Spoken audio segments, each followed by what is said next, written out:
오늘이 7월 첫째 주 예배니까 벌써 이제 전반기가 지나고 금년 벌써 후반기에 들어선 것 같습니다. 하나님께서 이 후반기 가운데도 저희 가운데 크신 말씀의 은혜를 허락해 주시길 기도합니다. 오늘 말씀은 요한복음 12장 1절로 19절 말씀, 요절 말씀 한 목소리로 읽겠습니다. 시작. 예수는 한 어린 나귀를 타고 그런 소리나 들어가지만 보라 내 왕이 내 십기를 타고 오신다 함과 같더라. 오늘 말씀에는 너무너무 유명한 우리들이 잘 알고 있는 두 가지 사건이 기록이 되어 있습니다. 첫 번째는 마리아가 향유를 부은 사건이고, 두 번째는 예수님께서 어린 나귀를 타고 예루살렘 성에 입성하신 사건입니다. 두 사건은 사복음서에 모두 기록되어 있습니다. 그 말은 그만큼 중요한 사건이라는 그런 말씀이 되겠습니다. 이 시간 향유 부음을 받으시고 나귀를 타고 오신 예수님이 어떤 분이신지 우리가 다시 한번 깊이 생각해 보고, 우리가 예수님을 어떻게 섬기하는지 배울 수 있기를 기도합니다. 1절을 보십시오. 6월절 엿새 전에 예수께서 베다니에 이르시니 이곳은 예수께서 죽은 자 가운데서 살리신 나사로가 있는 곳이라. 여기서 6월절 엿새 전이라는 말씀은 예수님이 이제 십자가에 못 박혀 죽으시기 엿새 전이라는 말씀입니다.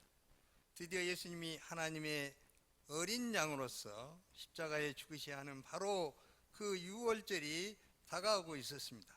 예수님은 이제 인류 구속을 완성하기 위해서 십자가를 지시고 예루살렘으로 향하고 계십니다.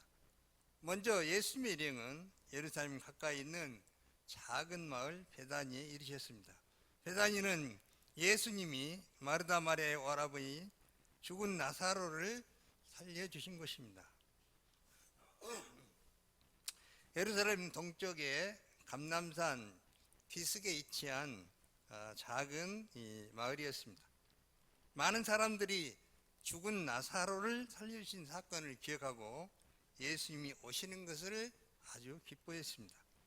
예수님이 베다니에 다시 오시자 그곳에서는 예수님을 위해서 큰 잔치가 벌어졌습니다. 마르다는 누구보다도 앞서서 앞치마를 두르고 잔치 준비를 진두지휘하고 있었고, 많은 사람들이 예수님의 주변에 모여 앉아 예수님의 말씀을 듣고 있었습니다. 거기에 특히 나사로가 함께 앉아 있었는데 예수님의 말씀은 항상 은혜가 넘쳤습니다. 그래서 나사로는 누구보다도 옆에 앉아서 큰 소리로 예수님의 말씀에 아멘, 아멘 하면서 말씀을 잘 듣고 있었습니다. 그리고 나사로는 자신이 경험한 무덤 체험담을 열심히 이야기하고 있습니다. 자기가 죽었다가 살아났던 체험을 실감나게 간증을 하고 있었습니다. 저는 죽은 줄도 모르고 무덤 속에 누워 있었거든요. 그런데 누가 내 이름을 크게 부르는 거예요. 나사로야 나오라. 저는 처음에 어거스틴 목사님이 새벽기도 나오라고 깨우는 줄 알았어요. 이렇게 재미있게 이제 나사로가 이야기를 하고 있었습니다. 이처럼 화기애애한 가운데 잔치가 벌어지고 있었습니다. 그런데 갑자기 즐거운 잔치집에 무슨 일이 일어났습니까? 다 같이 3절을 한 목소리 읽겠습니다. 시작. 마리아는 지극히 비싼 향유 곧 순전한 나드 한 그릇을 가져다가 예수의 발에 붓고 자기 머리털로 그의 발을 닦으니 향유 냄새가 집에 가득하더라. 나사로인들이 마리아가 지극히 비싼 향유 곧 순전한 나드 한 그릇을 가져다가 예수님의 발에 붓고 자기 머리털로 예수님의 발을 닦았습니다. 마리아가 예수님의 발에 부은 나드 향유는 인도산 최고급 향유로 한 근, 지금으로 따지면 한 320g 정도 되는데 한 근에 노동자 1년치 품삯에 해당될 만큼, 그러니까 3천만 원 정도 해당되는 아주 값비싼 것이었습니다. 당시 사람들은 자기 집에 귀한 손님이 오면 환영의 뜻으로 나드를 손님 머리에 한두 방울 정도 떨어뜨렸습니다. 나드가 없으면 감람류를 떨어뜨렸습니다. 주인은 그 향유 냄새로 자기 집에 아주 귀한 손님이 오셨다는 것을 사람들에게 이렇게 해서 알렸습니다. 또한 순전한 나드 향유는 부패를 방지하고 환상적이고 아주 강렬한 향기를 내뿜기 때문에 죽은 시체에 발라서 시체의 악취를 방지하는 데 사용하였습니다. 그래서 당시에는 이 향유를 황금처럼 재테크 수단으로 사용을 했습니다. 마리아가 이렇게 귀한 향유를 한 근이나 가지고 있었던 것을 보면 아마도 마리아가 평소에 자신의 결혼을 위해서 허리띠를 졸라매고 조금씩 사 모았을 것입니다. 마리아는 옥합의 향유를 조금씩 채울 때마다 사랑하는 사람과 결혼해서 아름답고 행복한 가정을 이룰 꿈을 꾸었을 것입니다. 그러므로 그 향유는 마리아의 꿈과 미래가 담겨있는 마리아의 가장 값지고 귀하게 여기는 보물이었습니다. 그런데 결혼의 꿈을 담아서 그렇게 소중하게 모은 귀한 나들을 예수님의 발에 한꺼번에 부어버린 것입니다. 그것도 모자라서 자신의 머리털로 예수님의 발을 닦기 시작하였습니다. 우리는 가끔 존경하는 사람 앞에 무릎을 꿇고 그 손에 입을 맞추는 장면을 봅니다. 좀 심하면 발에 입맞춤을 하는 경우도 있습니다. 그러나 발에 향유를 붓고 자신의 머리를 풀어서 그 발을 씻는 경우는 처음 보고 처음 듣는 말입니다. 그만큼 마리아의 행동은 충격적인 것이었습니다. 머리털은 자매님들의 영광이라 할 만큼 귀하게 여기는 것입니다. 머리털은 여성의 자존심이며 길고 풍성한 머리는 여성의 아름다움의 상징입니다.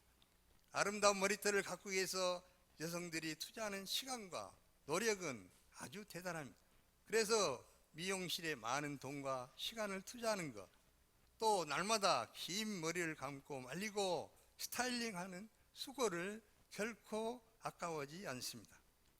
그러면 마리아가 왜 이렇게까지 했을까요?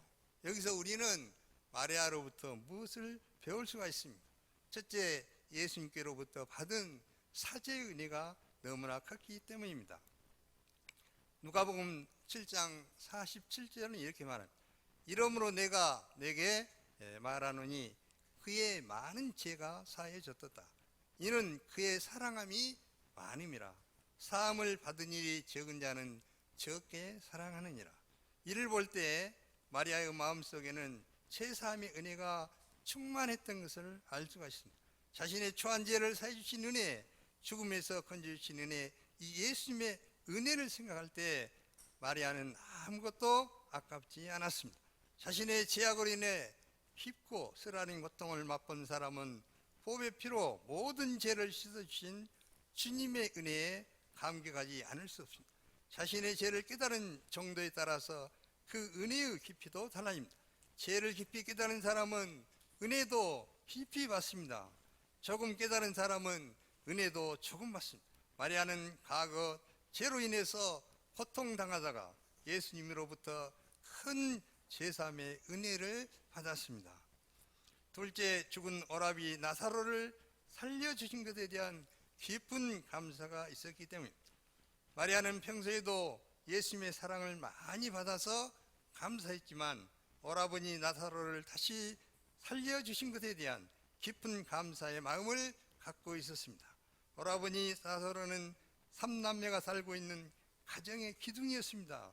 그래서 오라버니 나사로의 죽음은 그만큼 마리아에게 있어서 큰 슬픔이었습니다. 그런데 예수님이 나사로를 살려주신 것입니다.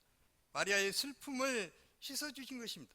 그녀는 다시 살아난 오라버니를 볼 때마다 예수님의 은혜가 생각나고 너무너무 감사했습니다. 그래서 그녀는 내가 주님께 어떻게 감사할고 항상 생각을 하고 있었습니다. 셋째, 예수님을 부활의 주요 생명의 주로 깊이 만나 영접했기 때문입니다. 그래서 마리아의 가치관이 바뀌게 됐습니다. 요한복음 11장 25, 26절에서 예수님은 마르다와 마리아에게 분명히 말씀하셨습니다. 나는 부활이요 생명이니 나를 믿는 자는 죽어도 살겠고 무릇 살아서 나를 믿는 자는 영원히 죽지 아니하리니 이것을 내가 믿느냐? 부활과 생명의 주님을 만나게 됐을 때 마리아의 마음속에서 모든 허무와 절망이 떠나게 되었습니다. 부활의 영광과 영원한 하나님 나라의 소망이 마리아에게 임하게 되었습니다. 예수님은 마리아의 그리스도요 영원히 사랑하고 섬길 왕이 되어주셨습니다. 마리아는 마음속에 타오르고 넘쳐나는 사랑을 어떻게 표현해야 할지 몰랐습니다. 그런데 때마침 잔치가 벌어졌습니다. 잔치가 절정에 이르렀을 때 초대된 귀한 손님의 머리에 기름을 붓는 풍습이 마리아의 머릿속에 떠올랐습니다. 그리고 자기가 가지고 있는 값비싼 나두 향유가 생각났습니다. 바로 그거였습니다. 마리아는 자기가 가지고 있는 가장 귀한 보물인 향유 그 전부를 오직 예수님만을 위해서 남김없이 다 드리고 싶었습니다. 자기의 자랑과 영광인 아름다운 긴 머리털로 예수님의 발을 닦을 수 있다는 것이 그저 기쁘고 감격스러울 뿐이었습니다. 예수님을 자기의 모든 것을 쏟아부어 사랑할 때 마리아는 너무나 행복했고 감격의 눈물을 흘렸습니다. 세상과 나는 관계도 없고 오직 사랑하는 예수님만 그의 눈에 보였습니다. 아, 이 얼마나 아름다운 모습입니까? 사람은 누구나 자신이 가장 귀하게 생각하는 것에 관심을 두고 시간과 물질을 쏟아붓습니다. 학생들은 영어를 배우기 위해서 수백만 원을 아낌없이 투자하여 어학연수를 떠납니다. 축구를 좋아하는 사람들은 축구라면 죽어도 좋다고 말합니다. 요사이 BTS 아미들은 좋은 자리에서 공연을 보기 위해서 며칠을 텐트를 치고 기다리기도 합니다.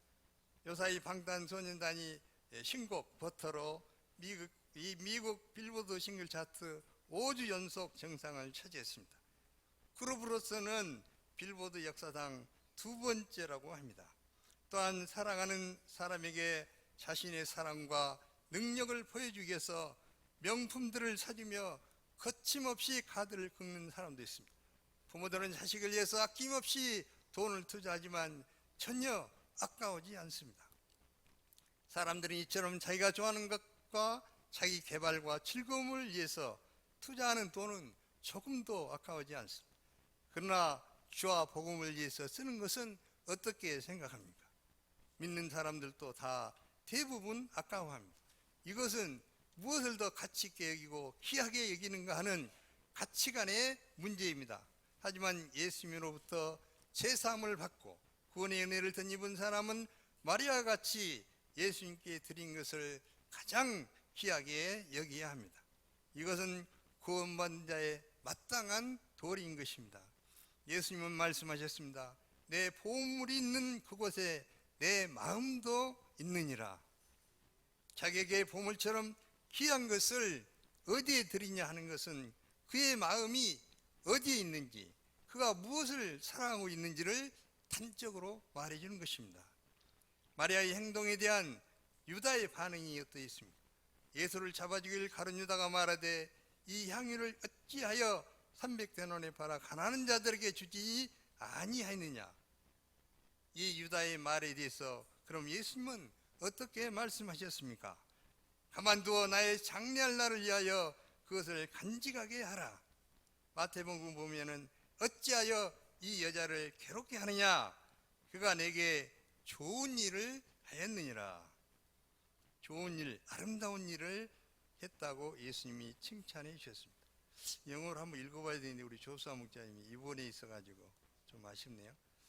본문에서는 마리아의 헌신이 나의 장례할 날을 이함이라고 말씀하십니다. 마리아가 옥합을 깨뜨려 향유를 쏟아부은 것은 예수님의 사랑과 은혜에 감격하여 드린 헌신이었습니다. 그런데 예수님은 마리아의 헌신을 예수님의 장례할 날을 준비한 것으로 의미를 부여하여 주셨습니다. 그리고 예수님은 또 이렇게 말씀해 주셨습니다. 온 천하에 어디서든지 이 복음이 전파되는 곳에서는 이 여자가 행한 일도 마라에서 그를 기억하리라. 기억한단 말이에요. 메모리, 그러니까 기념한다는 뜻입니다. 예수님은 마리아의 헌신에 의미를 부여할 뿐만 아니라 그녀의 헌신이 복음이 전파되는 곳에서는 기억하도록 복을 주셨습니다. 그리하여 마리아가 억압을 깨뜨려 향유를 부어드린 사건은 사복음서에 모두 기록되어 있어. 지난 2000년 동안 복음이 전파되는 곳마다 기억되고 기념되고 있습니다. 그녀의 헌신을 인하여서 수많은 사람들이 옥합을 깨뜨려서 예수님께 헌신하는 아름다운 역사가 일어나게 되었습니다. 그녀의 헌신을 본받아서 옥합을 깨뜨려 드리는 헌신을 통하여 복음이 지금까지 전파되고 있습니다. 그녀의 헌신의 향기는 오늘 이 시간에도 우리들의 마음을 감동시키고 있습니다. 원래 알리가 부르는 내게 있는 향이 옥합 한번 들어보려고 했는데 준비가 제가 교대방에다 다 보내드렸으니까 꼭 한번 들어보시기 바랍니다. 주님이 감동하시는 것이 무엇입니까? 그것은 사랑입니다. 또한 사랑의 표현으로서 사랑 때문에 드리는 헌신입니다. 주님은 부활하신 후 디베라 바다에서 만난 베드로에게 물으셨습니다. 내가 나를 사랑하느냐? 주님이 원하시는 것은 사랑입니다. 사랑이 빠진 헌신, 사랑이 빠진 믿음, 사랑이 빠진 구제는 아무런 유익이 없다는 하십니다. 내가 주님을 사랑해서 드린 것을 주님은 받으시고 감동하시고 인정하시고 기뻐하시는 것입니다. 우리는 과연 어떤 삶을 살아야 하겠습니까? 마리아만 제사함을 받은 것이 아닙니다.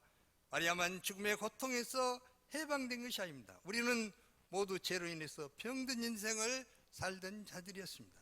에베소서 2장 1절에서 허물과 죄로 죽었던 너희를 살리셨도다 이렇게 말하고 있습니다. 우리의 인생은 짧습니다. 긴 것 같지만 그렇지 않습니다.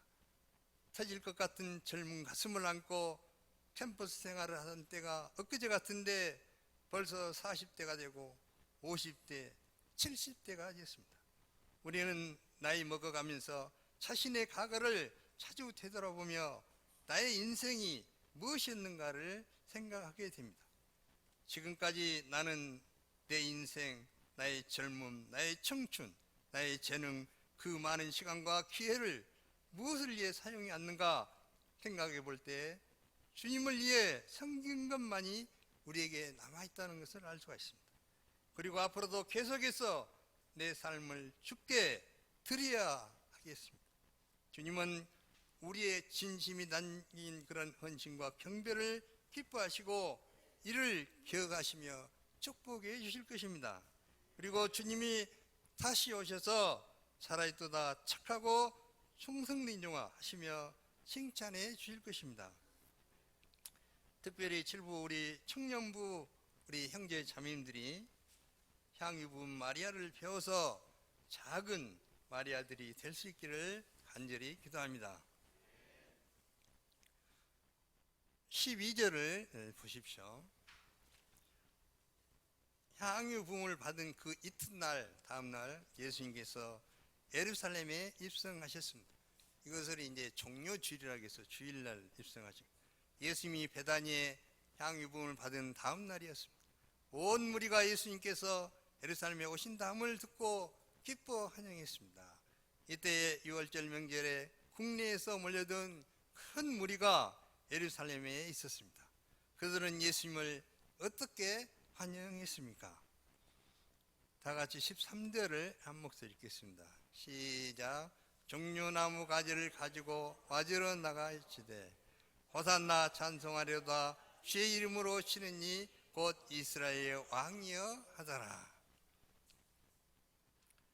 유대인들에게 있어서 종려나무 가지는 번영과 승리를 상징하고 있습니다. 이것을 흔드는 것은 개선 장군이나 왕에게 경의를 표시하는 것이었습니다. 환영하는 이들은 종려나무 가지를 들고 흔들었습니다. 여기 사진 보면 종려나무죠. 종려나무에 대해서도 사실 이야기하려면 1시간 정도는 이야기해야 되는데 하여간 종려나무는 대표적인 이스라엘에게 우리가 잘 아는 대로 종려나무를 이제 우리말로 번역할 때는 이제 대추야자다 이렇게 번역을 보통 하거든요. 실제 이스라엘에 가도 보면은 대단히 이렇게 막 단지로 재배하는 것을 볼 수가 있습니다. 예수님은 무리들의 이런 환영을 받기에 마땅한 분이십니다. 호산나라는 뜻은 우리를 구원하소서, save us라는 뜻입니다. 주의 이름으로 오시는 이란 약속된 메시아를 가리킵니다. 그러므로 그들은 예수님을 자신들을 구원해 주실 왕으로 영접하고 있다는 것을 알 수가 있습니다. 그들은 어디서부터 구원받기를 그러면 원했습니까? 당시 이스라엘 백성들은 로마의 압제로부터 구원받기를 갈망하였습니다. 헤롯의 폭정으로 말미암는 경제적 수탈과 가난, 질병에서 구원받기를 기대하였습니다. 그들은 다윗 왕과 같은 구원의 왕이 오셔서 지상 메시아 왕국을 건설하여 주심으로써 모든 아픔과 슬픔이 다 해결되고 행복과 번영이 넘치게 될 메시아 왕국을 소망하였습니다. 그러면 왕으로 입성하시는 예수님의 모습이 어떠합니까? 예수님은 아직 사람을 태운 적도 없는 한 마리 어린 나귀를 타셨습니다. 그런데 그 형색이 왕이라고는 할 수 없을 만큼 너무나 초라한 모습이었습니다. 아니, 조그만 나귀를 타시다니 이는 뭔가 잘못된 것 같습니다. 조그만 어린 나귀를 탄 왕의 모습은 아주 우스꽝스러워 보입니다. 적어도 왕하면 우리가 알고 있는 것처럼 호위병들을 전후 좌우로 대동하고 멋진 백마를 탄다든지 백마가 이끄는 황금 마차를 타고 입성해야 할 것 같습니다. 그래야 왕의 위엄이 섭니다. 사람들이 생각하는 왕은 예나 지금이나 옛날이나 지금이나 힘이 있는 그런 왕입니다. 힘없는 왕은 아무것도 아닙니다. 당시도 힘이 지배하던 그런 로마 시대였기 때문에 사람들은 힘 있는 왕을 기대했던 것입니다. 그런데 예수님은 왜 이렇게 채통서지 않게 연약한 나귀를, 그것도 어린 나귀를 타고 입성하시는 것입니까? 그 이유는 예언의 말씀을 성취하고자 함이었습니다. 스가랴 9장 9절을 다 같이 읽겠습니다. 시온에 따라 시작. 시온에 따라 크게 기뻐할지어다. 예루살렘에 따라 즐거이 부를지어다. 보라, 내 왕이 내게 임하나. 그는 공의로우시며 구원을 베푸시며 겸손하여서 나귀를 타시나니 나귀의 작은 것 곧 나귀 새끼니라. 아멘.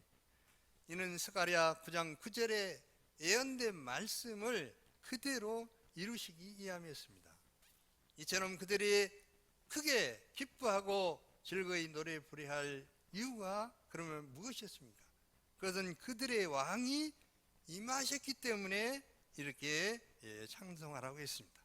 그러면 그 왕은 도대체 어떤 왕이시라는 것입니까? 예수님은 공의로우시고 구원을 베푸시는 왕으로 먼저 오셨습니다. 이스라엘 백성들은 예수님을 정치적인 메시아로 생각했습니다. 현실 문제에서 구원해 주실 왕으로 생각했던 것입니다. 그러나 예수님은 우리를 죄에서 구원하시고 원수 사탄 마귀에서 구원하시는 왕으로 오셨습니다.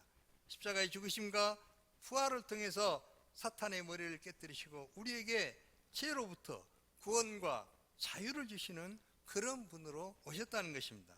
또한 예수님은 겸손하시고 평화의 왕으로 오셨습니다. 어린 나귀는 키가 작아서 성인 남자가 타면은 발이 땅에 질질 끌립니다. 어느 누구라도 가까이 갈 수 있는 그런 왕입니다.